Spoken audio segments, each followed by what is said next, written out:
Well, thank you for that, Richard. I think I timed turning on my video as the flash screen there came up. Um, First of all, thank you to the legal clinic for organizing, bringing us here together. Thank you, Richard, for that. And to everybody who's joining, I would just say off the top, I'm sure many people who are participating here today are working in the harm reduction community, and this has been an unbelievable, brutal and horrific year for so many. And I know that the grief and trauma that so many of you are living with and fighting through, while at the same time you fight for and demand proper policy changes and drug law changes. I just want to say thank you as we begin.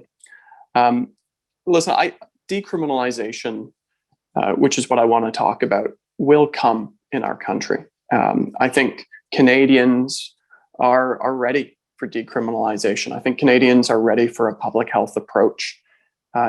I honestly believe that the only question is when our political leadership will be ready to follow the point where Canadians already are on this.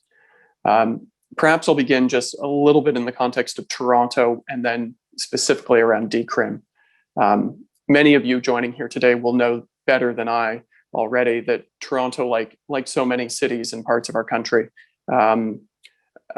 is experiencing a public health emergency in this opioid overdose epidemic right now, and a brutal acceleration like we've seen elsewhere in the midst of COVID. In fact, our most recent data in Toronto through Toronto Public Health shows that we lost 521 residents of our city, 521 to overdoses last year in 2020.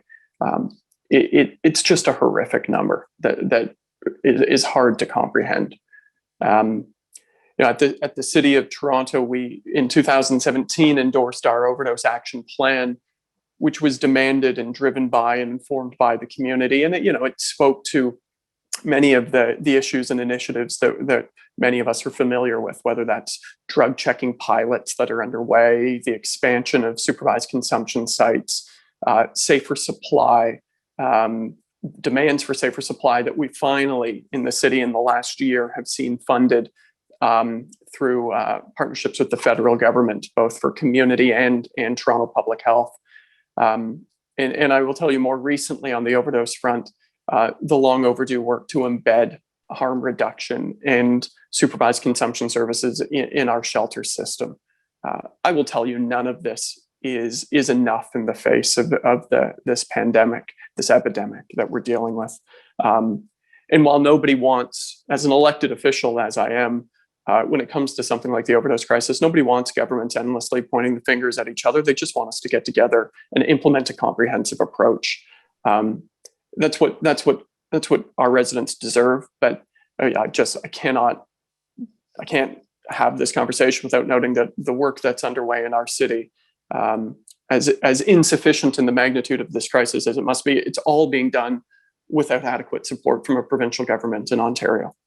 In fact, in Ontario, we have a provincial government that hinders rather than helps our response. In Ontario, to put it in context, we have a cap on the number of supervised consumption sites in our province that can be open and funded by the province. 21 sites is the cap for the entire province of Ontario. They capped it. They actually capped life-saving harm reduction services in our province. And even during the acceleration of this crisis during COVID, that cap has remained. They've been unwilling to fund safe supply programs, unwilling to fund programs for harm reduction in shelters. Anyway, I won't make this conversation about my complaints with our province. I will just say that despite relentless hard work by community agencies on the ground, the work that we are undertaking at the city, and a lot of the work we're partnering with the feds on, all of it's tinkering around the edges, because, as has been said by other speakers earlier, a response to a public health emergency, well, you need a comprehensive public health response from all levels of government, all working together comprehensively.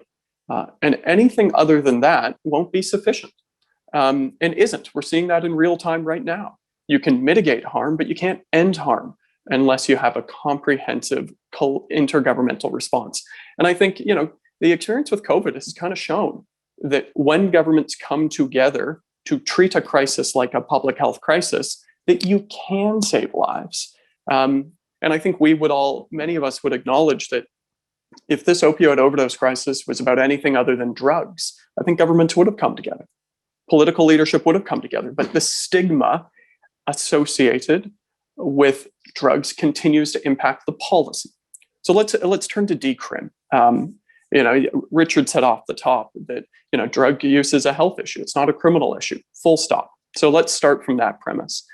So where are we in Toronto? Our Board of Health, which oversees Toronto Public Health, on the advice of our medical officer of health, have called for decriminalization in this country and in our city now 4 times in the last 3 years, in 2018, in June of 2020, in November of 2020, and again earlier this week. And I'll speak to earlier this week now, because while we have called for decriminalization and made that formal call to the federal government, both national, so we don't have a patchwork framework, but also for our city, if it's not to be national, while we have called for that, we have not received a response. It has not been in place. And so earlier this week, and on Monday, in fact, Toronto's Board of Health endorsed taking the next step to prepare and submit an application, similar in terms of as a logistical step that we've seen Vancouver done. But in terms of the content of that application, we want to be informed by those on the ground. And so our medical officer of health is urgently convening a working group, starting with those with lived experience, those who use and work with people who use drugs. And so we will now urgently work to submit that application, informed by not only the best evidence, but the lived experience. But if I'm being honest, so that's where we are. I believe there's a game of political football being played here at the moment. And I'll just speak to it frankly. We need governments working together, but in Toronto, we've asked for decriminalization nationally. It hasn't happened. We've asked for decriminalization locally. It hasn't happened. We've now been told we should submit a formal application, but there's not a federal application form. There's not a federal criteria for success. And so I feel like this is ping pong. We're not going to decriminalize substances in the country. We might do it in cities, but submit a formal application, but there's no criteria for what needs to be in your application or the basis upon which we will say yes or no. And so my concern is that this is the appearance of being open to decriminalization without actually implementing decriminalization.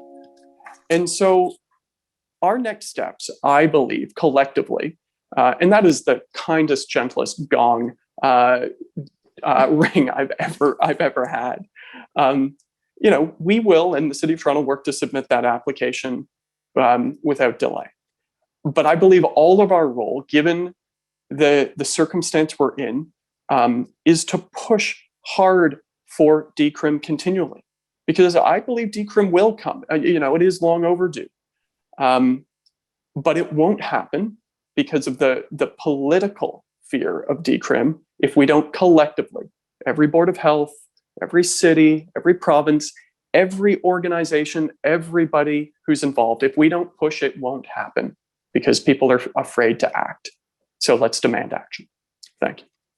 Thank you, Joe, for that. And I'm pleased to hear you reaffirm that there's going to be urgent action on this. As you know well from our discussions and our deputation before the Board of Health on Monday, we feel it's really important to make sure that there is quick follow through on this.